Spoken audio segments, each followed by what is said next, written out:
Freelancing এর কাজ শিখতে চাই, এই ক্ষেত্রে আমাকে অনেকে বলে যে ভাইয়া আমি কোন স্কিলটা ডেভেলপ করলে আমার লাইফে আমি সাকসেস হইতে পারবো। আমি মনে করি যদি আপনি প্রথমত লাইফে যদি কোনো একটা স্কিল ডেভেলপমেন্ট করতে চান, তাহলে আপনি ডিজিটাল মার্কেটিং শুরু করতে পারেন।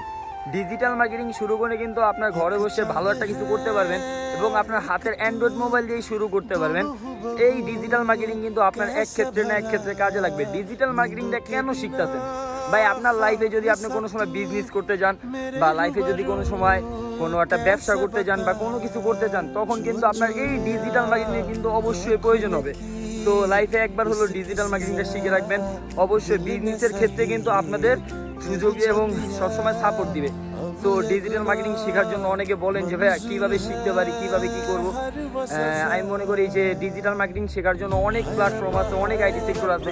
তো অনেক আইটি সেক্টর আছে, আপনি যেখান থেকে শিখেন না কেন ভালোভাবে সঠিকভাবে শিখেন, অবশ্যই ভালো কিছু করতে পারবেন।